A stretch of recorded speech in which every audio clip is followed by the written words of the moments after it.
It's time for Team Venom to cross the line.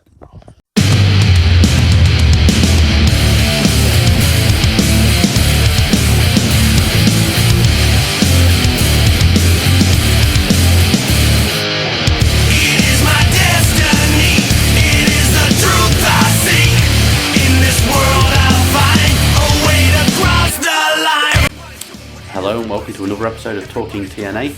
On this week's episode, it's going to be a special From the Vault episode showcasing an interview that we did with the Destroyer Bobby Lashley, who at the time was the TNA World Heavyweight Champion.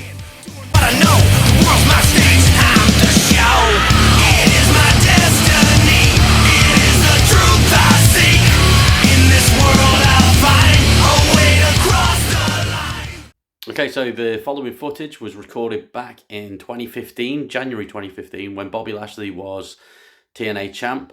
At the time, it was 3 days before the UK tour. Myself, and then Team Venom members, Mitchell and Dave, they came with me to that show. It was awesome. We got to see lots of cool stuff at the actual live event itself. But the interview with Bobby Lashley took place with myself and my cousin Mitchell, who... then we basically just asked Bobby all about his career. It was great. He told us about the sort of stuff that he was looking forward to doing in TNA. One of the things that he told us about was that one of his dream matches was against Kurt Angle, and they'd been trying to get that match to happen. And then his non-TNA dream match was against Brock Lesnar. Now, in recent years, we've seen him have a top-tier feud with Brock Lesnar, which was awesome to see. We've seen him win the WWE title off Brock Lesnar as well, which is awesome. And 3 days after this interview, when we were at the UK tour in Manchester, at the Manchester Evening News Arena, we actually got to see Bobby Lashley versus Kurt Angle happen there. So that was awesome too. So anyway, I've waffled on enough. Let's go straight to that interview. Enjoy. Well, obviously, thank you for having us, Bobby. It's a genuine pleasure. Always. Firstly, as someone who always seemed poised to be a big-time player in the WWE, but didn't seem to be being pushed enough, how does it feel to be in TNA where they're recognising you for what you should be, which is a World Heavyweight Champion? It's a good thing. I believe when you get into it, you have to prove yourself once, and then it's all about timing also. I think there's a lot of people that have the ability to be on the top, but timing is not always there for them. And I think this time with TNA, I think the timing was there, and I think it was kind of a blessing for them to give me an opportunity to do this. And since then, it's like they give you the ball and see if you can run with it. And I think that I ran with it really well. So I'm excited about it. Okay. You've held the WWE US Championship, the WWE CW Championship twice, and are currently the TNA World Heavyweight Champion for the second time. Which title victory has meant the most to you, and why? I think this current one. And the only reason why is because you can't compare. It's like apples and oranges when you go across the board. Of course, when the United States title was great, ECW title was great. But the one thing I like about this one is when I was in WWE, I knew how to wrestle. I didn't understand how to wrestle. After I got out of WWE, I spent some time in the independents and I wrestled for a while, honed my game a little bit. I came back. There was still kind of like a little bit of unsure as far as my abilities. Left to some more independence. I came back this time. Now, I think that I'm a complete wrestler this time. I've had some great matches from Jeff Hardy, Austin Aries, Eric Young, the matches I've had with Bobby Roode. I think everything's been coming across just amazing. And I think I took a crowd that did not want me to be the title holder and made them believe in me. Because, of course, going to TNA from WWE, they hate to say it. Like, oh, well, there's another WWE guy over TNA. And they're just using WWE guys, and that wasn't the case here, because they wanted to dislike me, but I've been giving them every reason why they should like me. Okay, to touch upon that, obviously since winning your first world title with TNA, you've been for guys like you say, like Eric Young, Jeff Hardy, Austin Aries. Is there anyone left on the TNA roster that you'd love to defend the title against? Kurt Angle. No real explanation even for that one, is there? I've talked this story many times, and I'm just going to keep putting it out there until it's like begged to happen, and I hope that it doesn't just happen and just get thrown away. When I was in high school, I had this that's back in the day when we still had VCR tapes. I don't know how old you guys are, but this is when we Yeah. saw the tape. And I used to watch this tape that I recorded for the NCAA championships. And they did a whole story of this heavyweight match. And the story was on Sylvester Turkey. Sylvester Turkey was wrestling Kurt Angle for the NCAA championships. The whole story leading up to the match was about Sylvester Turkey. So Kurt was basically supposed to be coming in as a jobber, but Kurt was like one of the top guys in there. But they brought this guy from overseas, and this guy was like running through everybody, and he was supposed to be Kurt. Kurt beat him. I watched that all the time. It was a phenomenal match. After that, I won state. That's when I won state, and he won nationals. After that, I went to college. I won 3 national championships when I was in college. He went on to the Olympic Training Center, won the Olympic gold medal. I followed him there afterwards. When I was at the Olympic Training Center, he was in WWE. He came back to do a vignette and talk and so they were filming as he was running around doing different stuff. So there was like little stuff where I was in the background of this vignette. Afterwards, Kurt came to me and he was like, "Hey man, you should think about wrestling, man. You got a great look, great build. Have you ever thought about it before?" And I was like, "Well, right now I'm in the process of trying to make it to the Olympic Championship.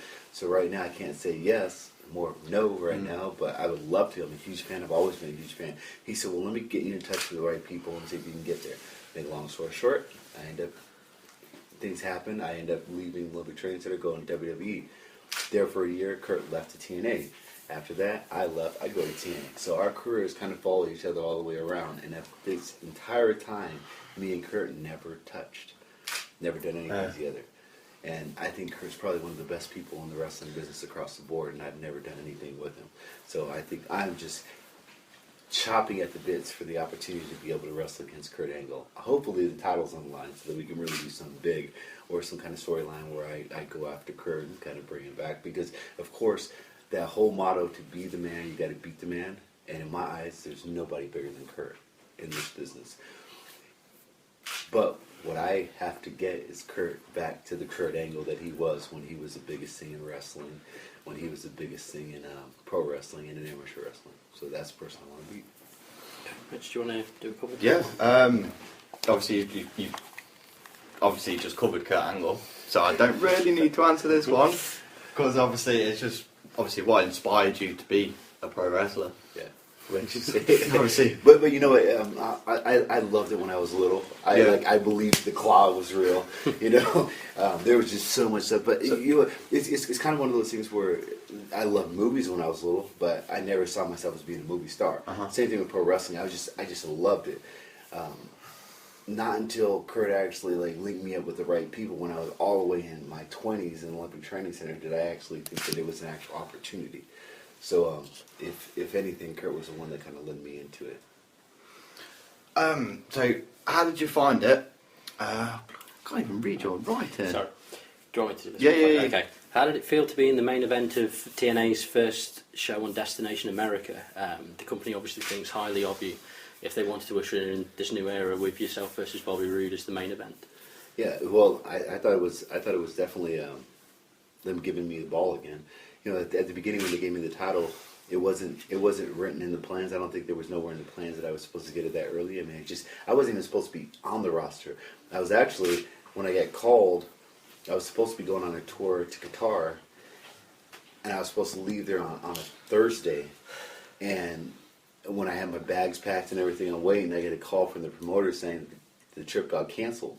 I had the weekend clear, and I was like, man, I don't have anything to do. This, you know, I was a little upset with the promoter because we were supposed to do 3 shots. So it was like a 3-day payday and everything. So I was like, all right, what do I do now? So I just kind of dropped it off the side. The next morning, I get a call from Big, the writer for TNA, the head writer for TNA. He was like, hey, Kurt Angle hurt his knee and he can't wrestle. He said, what are you doing Sunday? And I was like, well, it looks like I'm coming to TNA Sunday. So they had me come and I did this spot with EC3. And then after that, it was like, you know, we're just bringing you here for this. However, you know, when I came out, the crowd was like, thank you, Dixie, thank you. So I got a really good response. They said, well, maybe we should look at doing something with you. So they actually put me on a 1-year deal. They said, we're going to give you a 1-year deal. And they didn't think anything of it. They were like, well, we'll just bring you in for a year and kind of use you a little bit, see what's going on. A couple weeks later, they were like, man, things are going really well. The ratings look good when you're coming out. Put you in the title shot. Then I had the title. And then after I had the title, they were like, oh, let's see how good he can do now. Because they were still kind of thinking of the old Bobby where it was like I was basically shoulder tackle and body slam. Big guy, point my fingers up in the air. But I spent so many years in the independents at that time, kind of really on my own. I was taking bookings. There was some shows that I did for nothing because I just wanted to go out there and hone my skills and get better. Came back and I just started having these great matches with people from Jeff Hardy to Eric Young and everything like that. So they're like, wow, this guy's really doing it. So now I went there. So at that point they were like, well, here's the title, you're our champion. Let's run with it. Let's see what happens. So the Destination America thing, I think it was right in line with everything that was going. Congratulations again for winning that main event as well. Yeah, definitely. So what's been your favourite experience in wrestling so far? Wow, in wrestling as a whole, the whole entire business, wow. Including your amateur days and everything. What stuck out? What's that one thing that stuck out the most? There's not just one thing. There couldn't be one thing. That would take me some soul searching. I mean, the Battle of the Billionaires was that. That's 85,000 people in Fort Field, main event of WrestleMania. That's huge. My first national championships in college, amazing. Being in stage at the World Championships, and I think it was like in 2002, winning a silver medal there. This run of winning the TNA title, not just having the title, but being able to prove myself to a crowd. Because you know how it is. They hate, in TNA, they do not want the TNA champion to be an ex-WWE guy. They don't want it. They want to shit on me any chance they can.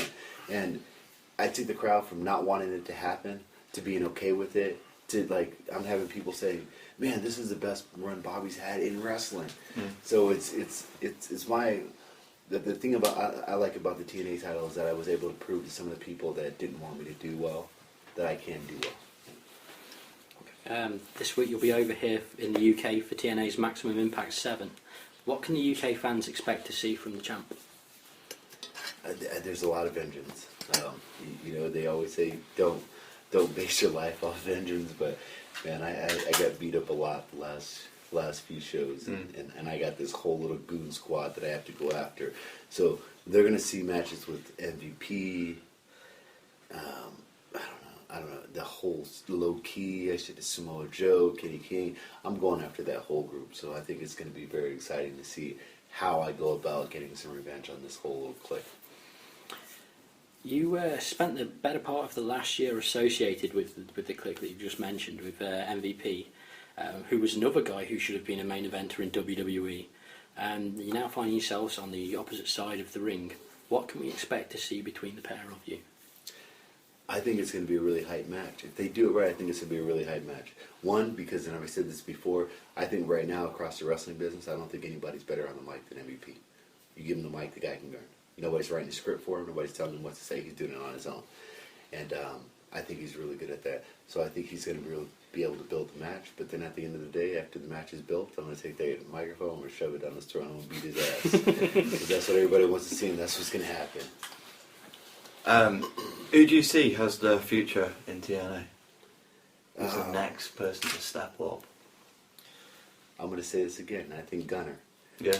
I think Gunner's like the silent majority right now. I know the reason why that Gunner's not the top guy right now. I think it's basically because his star is not shining bright enough, and not too many people know so much about him. But I think with a little bit of like working on his character a little bit, bringing it out to the crowd a little bit. Because if you watch his matches, he has good matches. Everybody, if they have an opportunity to wrestle Gunner, they're like, yes, he's good. And he's intense, he's believable, he's real, and he has a good little story behind him. So I think if you put him in the right mix, in the right category, I think he can really do some big things. But then again, there's also some guys out there that are really good. I don't want to say like who's the next breakout star by naming some names like Eric Young or Bob Roode or anything like that, because those guys aren't young. Those guys aren't like new guys that are stepping up. They've already been there, done that. But I like the Jesse guy. Like from Bromance, I think Jesse. I think he's having some really good stuff. I think he's really doing some big things. I think some of the guys that are bringing in from the UK, from that British invasion. I think one of those guys are going to pretty much step up. They have to step up. We're looking for new faces, looking for new names. I think one of those guys might open the door and have the opportunity to do something big here. So. Okay. Outside of wrestling, you built up quite an impressive record in MMA, which is obviously 12-2. As well as winning the world titles in both Shark Fights and Extreme Fight Night. How do you manage to balance between pro wrestling and MMA? Something's got to give, and the only thing that's been able to, that I had to pull out of my whole series is kind of my sleeping. I don't sleep that much. I train like crazy, and I mean my life is challenging in itself. I have 3 kids. I'm a single father, so I go from kids to training in the morning. Like I try to train before they wake up, then get them up, get them ready for school. I have a 3-year-old, 6-year-old, and 10-year-old, so they're little ones. Get them ready for school. Then after that, I go train again, pick them up from school, spend some time with them, put them to sleep, and then train again at night. That's my life. So with my life being that complicated, there's no real social time. There's no real me time, and there's no real sleep time. But right now in my life, I have a lot of goals that I need to accomplish, and there's a lot of things that I want to do before I retire and set it all down. So I just have to keep going. Okay. One of the things that we've been doing for our magazine and for our Twitter things is we ask the readers if there's any questions they'd like to know the answers to from some of our upcoming interviews. And our competition winner was Jordan from Super Shakes in Burton. And he wants to know, how do you manage to maintain such an impressive physique, which obviously you've just touched upon, but it's a question. You know what? As far as like training, what I try to tell people is like, I can't write a formula for you. I can't write a formula for anyone. I train people, and I can figure out a formula while working with you for a little bit. But I think what people have to understand is you have to learn your body. I know my body. I've researched my body on a regular basis. So once you do that, it's easy to put it in. It's like driving somebody else's car. Like if you have a car that's a little older, a little rusted out, or anything like that, you know that if you put the key in, you gotta keep it in just a little bit, and then you turn it really hard. You know the little tweaks to it. And that's the same thing you do with your body. Like my body's not the same as anybody else's body in here, so I can't tell you how to train unless I train with you. So one thing that I know with my body is I know what fuel to put in as far as what to eat and everything like that. I cut out meat in my diet a long time ago because meat's made me real sluggish, and it almost gives me like an allergic reaction in the inside. I think so often people run around with, okay, if you have your car and that little check engine light comes on, people rush to go get it fixed. In their body, that check engine light comes on and people don't give a shit about. And that's the one thing that I keep my body, like I pay more attention to that than to my car. So what I do is I constantly make tweaks to my body and tweaks to my workout until I figure out the right way and the right process. And now it's just easy for me. I can go and work out for 30 minutes and get more benefit than somebody standing in the gym for 2 hours. I know what to do with my body, I know how to do it, and I know how to get the maximum results. If I'm fighting, I want to be around 240. If I'm wrestling, I want to be about 250. So that's a 10-pound swing, and nothing changes but my workout. Yep. If you could face any wrestler from any promotion across any time period, who would it be and why? Kurt Angle. There's that. You are just set on Kurt Angle. I think that's gonna be probably one of the biggest ones of my career. But you know, there's a couple other ones that I think will be really, really cool. Brock is a big one. There's so many people that always talk it, and I don't care if it's a fight. I don't care if it's a pro wrestling match. I don't care if it's a friggin' chess match. Me and Brock have to get in front of each other and let the crowd see it. Because you know what the crazy thing about it? I get so many people that kind of like pair us to Bobby and Brock, or like I was getting called like the Black Lesnar and all kinds of stuff before. And you know what? I've never met Brock. Never came face to face Brock at all. It's heavily rumored again. Yeah, it's getting up there again. Yeah, everyone's talking about it. Because Brock is like destroying people, and like I'm getting tweets all the time. Well, I like Bobby better because at least Bobby goes to the shows all the time. Brock only comes every once in a while. I'm like, because Brock doesn't have to. If I can get paid what he has to do, I wouldn't do it either. I'd just bitch on the internet about me and collect my paycheck. But I think it would be great if it were to happen sometimes. And you know what? I think that's the problem with the wrestling business. Is the wrestling business sometimes in the wrestling business we don't give a shit about what the fans want, and that's where we're kind of like spitting in the face of the fans. The fans are wanting a lot of different things, and we just don't give it to them. Oh. And sometimes it's okay to not give it to them and make them wait for it. But there's a point where you're waiting so long that the fans are like, all right, fuck it, you guys aren't giving it to us, so we don't care anymore. They've been saying this thing for me and Brock for the past 10 years or so, and nobody's taking the time saying, well, let's put Bobby and Brock together. But one person has is Paul Heyman. Mm-hmm. Paul Heyman said it, and he's texted me several times about it. But for some reason, it may not happen. I know Dixie Carter will be up for it, so we'll see in April. Maybe it happens. Well, finally, what does the future hold for Bobby Lashley? The one goal that I want to have is I want to be able to hold 2 titles. I have a contract right now, and I just went and talked to the people from Bellator. It's a trickier situation now because TNA is not on Spike anymore, so the relationship isn't as good as it was before. So being able to juggle fighting and wrestling might be a little more challenging. But I have a contract sitting right now, and I'm going to sit down with the TNA people and see if we can fuse the two together. They're willing to work, so I want to make sure both are willing to work. And if so, I want to have the Bellator title, and I want to have the TNA title, and I want to have it this year. I'm not getting any younger, so this year is the year to do it. Well, thank you very much once again. It's been a genuine pleasure. Thank you.